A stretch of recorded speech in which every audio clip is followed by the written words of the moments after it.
Access Fort Wayne offers reflections of our community. Production facilities provided by Access Fort Wayne are a service of the Allen County Public Library. The views and opinions expressed do not necessarily represent those of Access Fort Wayne, the Allen County Public Library, or any other supporting organizations. For more information about creating your own television program with Access Fort Wayne, call 421-1250.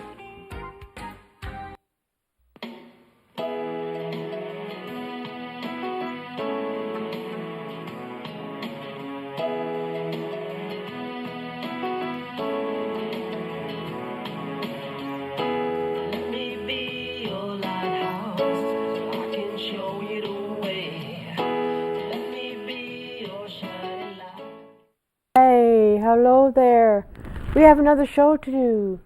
My name is Patty Hunter of Patty's Page, and today we are with my co-host, Terrence Doran, or Terry Doran. Hello, Doug. Hey, Patty. Welcome. I like Terrence either way. Well, TD. TD. That's my favorite, TD. TD. Where'd you get that TD from?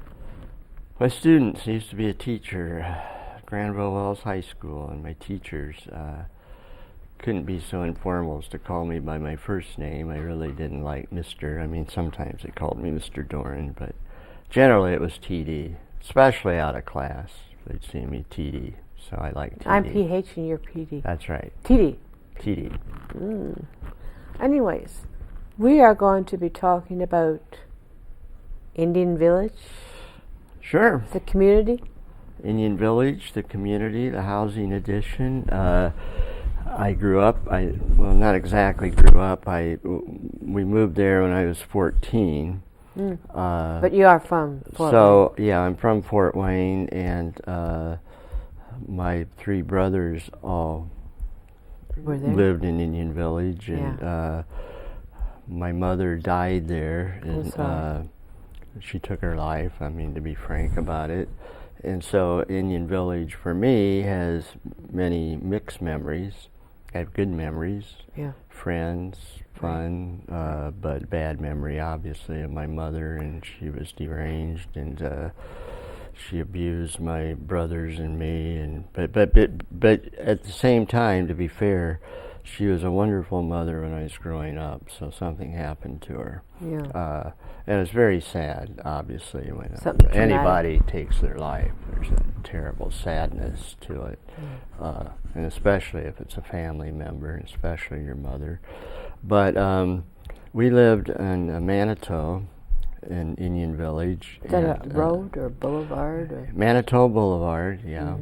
And all the streets in Indian Village are named after Indian tribes or folklore. Like Manitou is not a tribe, but it's a... Manitou means what?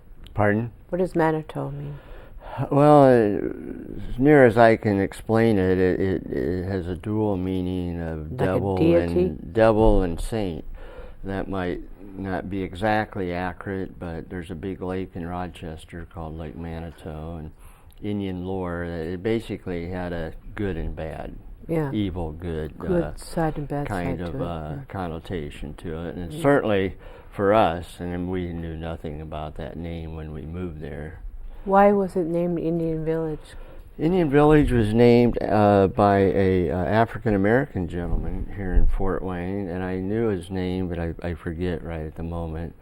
I'd done a lot of research, partly because of my mother's illness and death, and partly because of my interest in Native Americans. And in my research, I came across the kind of an irony that an African-American gentleman, and I'm sorry I forget his name, but he came up with the name Indian Village, and based on the fact that this settlement was once founded and populated by Indians who roamed free till the Europeans came. Native tribe was it? Miami?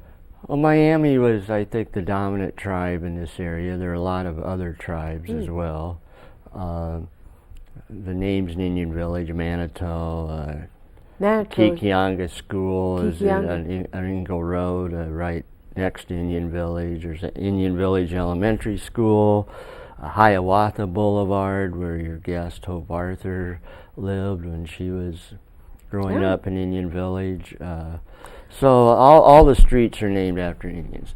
And I think that came as a result of this gentleman naming it Indian Village. Now, what's special about Indian Village is that it's the first housing, whatever you call it, addition, neighborhood, association community in Fort Wayne. Yeah. And it actually started out, I think the first house was built, and I don't want people to quote me because I haven't looked at this for a while, but as I said, I've done a lot of research, so I may not have the exact years, but approximately in around 1927, 1928, they started the late 20s, first house right. was built in Indian Village. Then it all stopped because of the Depression, and it picked up again after World War II. Oh. And I think then all the rest of the houses in Indian Village. And it's a beautiful addition. And when it started as the first edition, it was nationally advertised. Nationally? Yeah, I've seen advertisements. You know, it's on the river there. It's across the street from Foster Park. It's a beautiful area. And where we lived in Manitou, there's a very quiet street, and then there's a Parkway and then Bluffton Road. You went bicycling when you were a kid. Yeah, and you just walk across Manitou, walk across the Parkway, carefully walk across Bluffton Road. There's a lot of traffic. And there's a little walk bridge that goes over the river right into Foster Park. And it was advertised that as on the river, scenic views, etc. And the other thing that's really interesting about Indian Village, and I've heard that, but I've never been able to verify it, that Indian burial ground was on Indian. I always thought that's how it got its name. Yeah, it could have been a rumor or... But the Richardville house, which is just down the road toward Waynedale, is very close to Indian Village. So... Tell me about is it Foster Park? Well, Foster Park's a beautiful park in Fort Wayne, and it's on the south side of town. South side. It's on the river. It's got tennis courts, golf course, all kinds of things. Big park. A lot of people, bicycles. I've heard of that place. I haven't been there yet. Well, it's on the other side of town. That's so why you I live haven't on been the north there side. From the library, it's not so far from here. 3 miles maybe south. Down, why did they name it Foster? Down Broadway. After I think a gentleman was named Foster. He probably donated the land. Wouldn't you know my voice is going out. The other interesting thing about Indian Village, which I don't think a lot of people know, is that it was the site of the Poor Farm. Poor Farm? That's what it was called.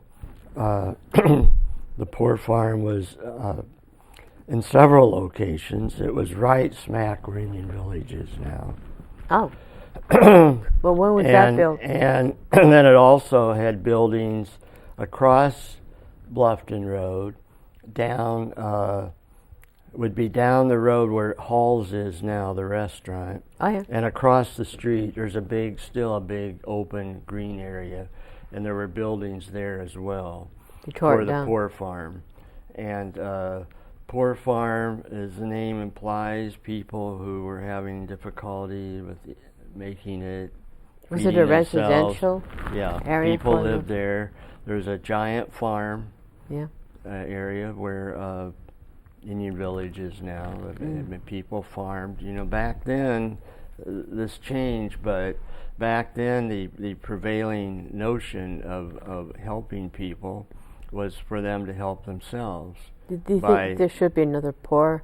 Yeah, but they would garden themselves. I mean, they would work the fields, so to speak. They should have something like that nowadays. Yes. My brother lives in Traverse City, and he lives about 2 blocks from where their equivalent of a Poor Farm. I think it was called the Traverse City State Institution. I'm not sure what it was called, but there's still buildings there. Some of them have been remodeled, and there's coffee houses and things like that. But the point is that facility had a big garden. So that was what the attitude, the philosophy was. You help yourself. Yeah. That makes you feel good. That makes you earn your keep, so to speak. You're outside, fresh air. Sure. You're not sitting around in a cell, so Give to them speak. the self-worth. Self-worth, yeah. Yeah. And that changed, and I'm not sure why. I've always been interested in these kind of institutions, partly, I suppose, because my mother was mentally ill. She was never in one, but and she's from Logansport, and Logansport has the most famous one in the state. Where's Logan's? It's called Longcliff. Logansport's west of here, maybe an hour and a half. Where was your dad born? Pardon? Where he was was born in Peru, which Peru, is, if you're Indiana. going down 24, you'll go to Peru first, then keep going, you go to Logansport.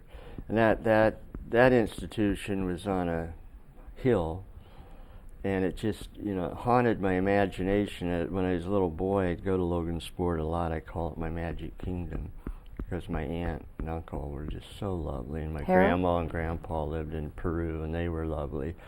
So it was a wonderful retreat for me to go there every summer, and everybody was so loving and kind. But I always thought of that institution, it just sort of haunted a little boy's mind, like, I wonder what it's like. Yeah, it's still there.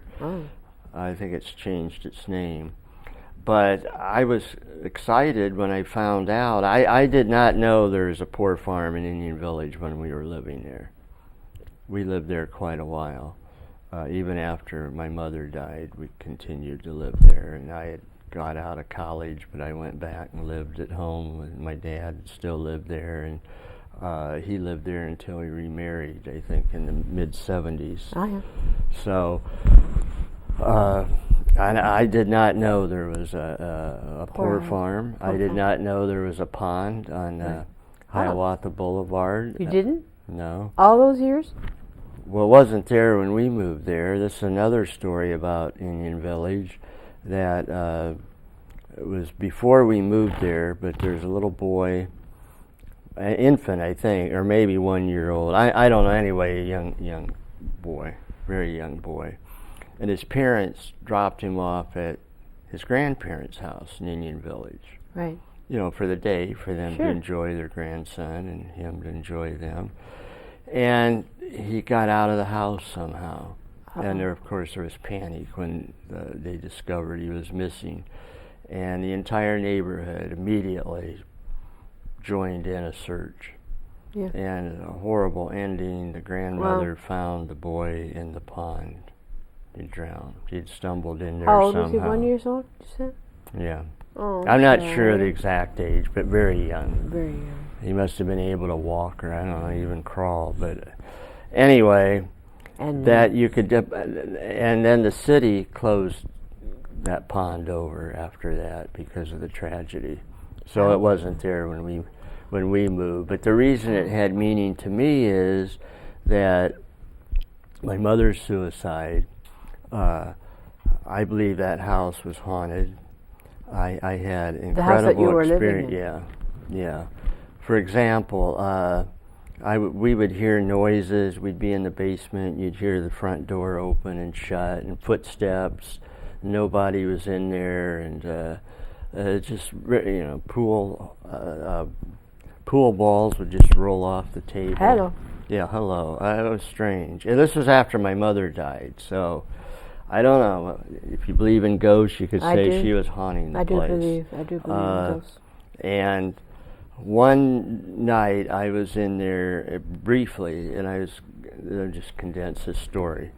And I heard somebody was with me, a young woman. So we had gone. Indian Village has a swimming pool. We had gone there swimming, and I was taking classes at St. Francis at the time, and she was too. And she didn't live in Fort Wayne, so we went back to the house she left her coat there, and then she was going to go home.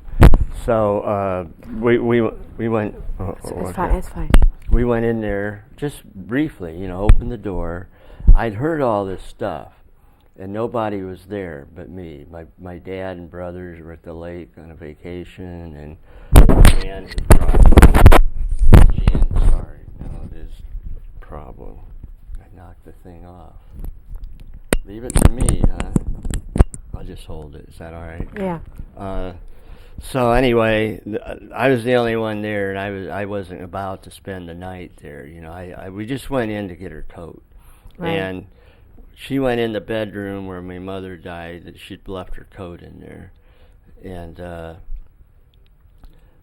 there's like a hallway, and over there's one bedroom, and over there was my brother's. Rick would have been about 10 then, and Chris would have been about, 68. Chris would have been a little boy. So his bedroom and Rick, they shared a bedroom at that time. Anyway, we're about to go out, and I'm very nervous, and she says, "Is that a baby crying?" It just sounded exactly like a baby crying outside the living room, the other end of the living room. And I thought, well, I don't know. And she said, "I didn't know you had a baby in the house." And anyway, we had a little exchange. And then in that bedroom, and it was dark, right. came this, "Daddy! Oh, Daddy!" You heard that? Oh, yeah. Yeah, she heard it too. She screamed and fainted. I remember catching her. She slid right down the side of me, or she would have fallen and possibly hurt herself. Yeah. And actually that distracted me. I mean, I didn't want her to get hurt.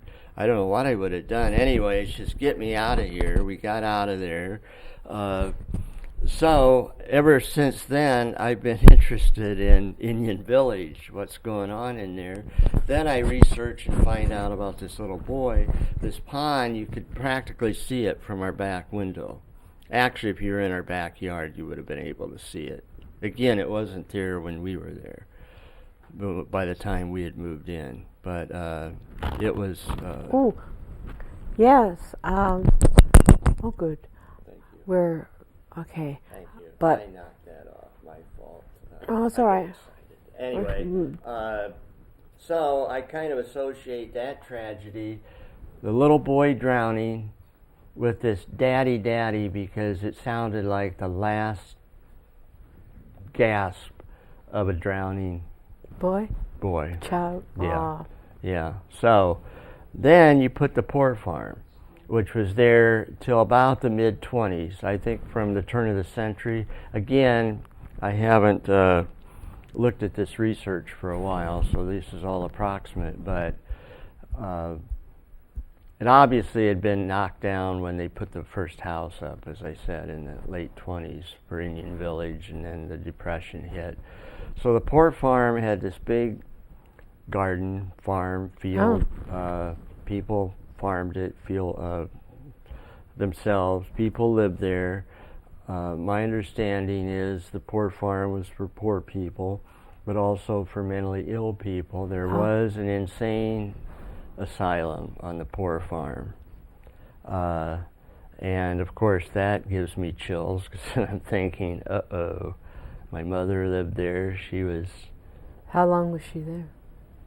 We moved there. She lived there from about 6 years only, till the end. I'm sorry that happened. Yeah, and we had lived on Sherman Street, and she wanted so desperately to move to a better house. And, my dad tried to please her and thought that would help her mental stability, but it didn't. They didn't really have medicine in those days for... They didn't have medicine like they do nowadays. Today. I mean, he did take her to a psychiatrist, and I guess under the circumstances tried his best. Even now, as you've said, that, you and I and others, your husband Bob, others, John Dickmeyer, Joe Jackson, there's a lot more, but we're working on creating a Three Rivers Art Center for Kids track, which is to use art to help kids, empower kids, especially abused kids, neglected kids like Rick, like myself. that abused, and you've pointed out that even today there's still a taboo. It's like a taboo, really. Some People don't kind wanna of a talk about stigma, it. don't want to talk Yeah. about it, want to pretend it's not happening. It is happening behind closed doors. Yeah, really. and it was definitely a stigma back. This would have been in the 60s, 50s, and 60s. And no one mentioned it. There about was it. definitely a stigma. I mean, Yeah. a successful businessman, which my father was, does not have a mentally ill wife. You know, it just doesn't go with the image. They used to hide him in the attic sometimes. Yeah, exactly. I mean, in her case, she sort of just hid in plain sight in the house. She never went out? She went out, she never drove, she took a taxi downtown a lot. She always dressed up. Mother was beautiful. She was a beautiful lady. I saw the picture of her. Thank you. And, you know, kind and loving, as I said, when I was little, up to about, I have a daughter, Cayman, who's 13, up to about her age, about the 8th grade. My mother was wonderful to me. And then something happened. She went into the dark was she side. bipolar? Or Oh, I'm sure she schizophrenic, was. I'm sure she was. No. And then she turned to drink, drugs. See, that's, you know, she could have been hearing voices and stuff. And hearing voices. And her mother died when she was 9. When she died, Rick was 9. Isn't that uncanny how these patterns repeat themselves?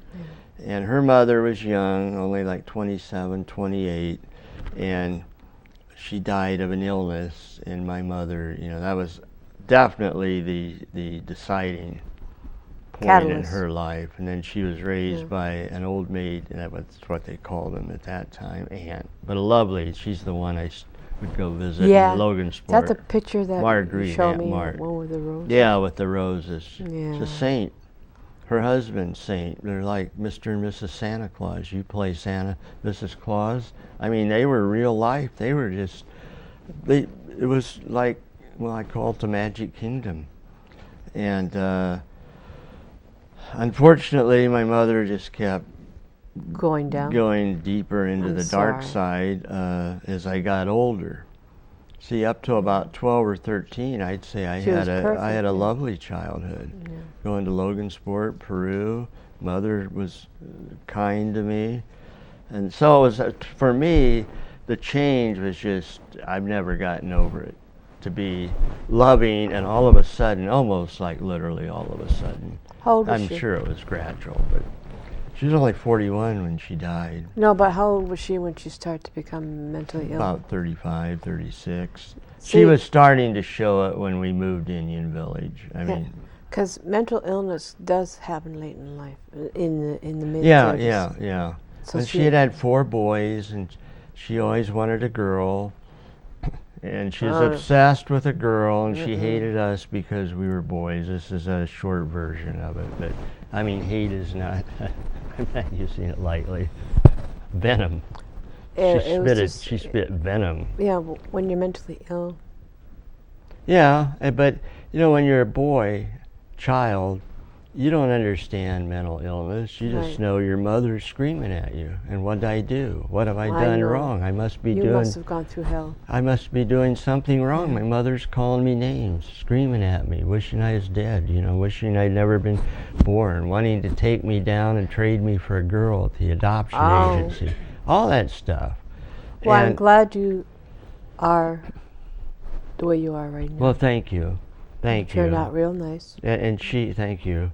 She had this fantasy not only of having a girl, but that she was a movie star. And downtown was her set, so to speak. I mean, downtown was her adoring fan. She'd dress up, beautiful woman. She probably got all kinds of looks from of course, men. She was a very beautiful woman. You know, and this was her fantasy. Her fantasy, her escape. She must have had a lot of mania episodes. You know, and one big problem, you know, you hear idleness is the devil's workshop. If my mother could have occupied herself with something early on, but she didn't, and so there she just was in the house. She withdrew. And just, you know, living in her mind, which got more and more demented. Well, that's a chemical imbalance of the brain. Oh, Oh, well, and then finding out there was an insane asylum and the poor farm, it just all, in a way, made sense. And I think that poor farm is a little known part of Fort Wayne history. I don't think a lot of people know about it. I actually was told about it by the Waynedale News. Waynedale is just down the street from Indian Village. Indian Village is almost in Waynedale. It isn't in Waynedale. Waynedale's I don't know if it's an own town. I've never understood. It's got its own name, Waynedale. And I think you might even get, if you live in Waynedale, your address is Waynedale. Indian Village is an addition. Indian Village isn't I mean, you wouldn't get a mail Indian Village, Indiana.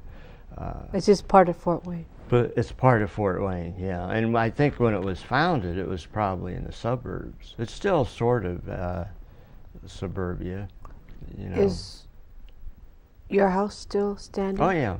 Is it still haunted? I don't know. I would go back and find out. I don't want to say the address because people live there, and I don't want. I wouldn't mind going back. I don't want to embarrass them, but yes, it's still there. The neighbors died that had been our neighbors ever since we lived there. He was a school teacher, and I took my daughter. She'd have been about 8 then, with a friend Jennifer, and we went there. They were having an auction at the house, and we went to that auction, and then I showed my daughter where her grandmother died. Oh. It's strange to think that my mother, because she's been gone for so long, is my daughter's grandmother. But of course she is. And I always wonder, what would she think if she had lived to see her son finally, at an advanced age, have this beautiful daughter that my mother always said, oh, I would give anything for a daughter. It's like God answering.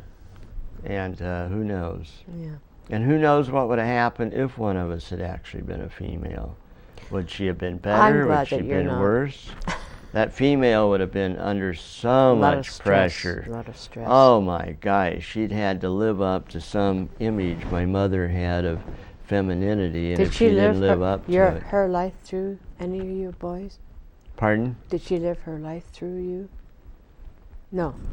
Or rejection? She was, no, I don't think she lived her life through us, but she, as I said, when I was little, we'd go downtown.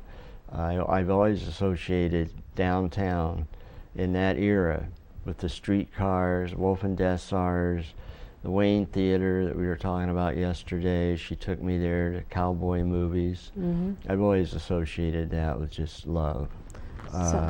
And that's why I'm so fond of it and did a show about it. And my mother was at her peak of loveliness and loving then. I mean, took me everywhere, hand in hand. So you can imagine a little boy that has that kind of love from a mother. And for a while I was the only child, of course. I'm the oldest. And then to get 12 years later and she's calling you all these names.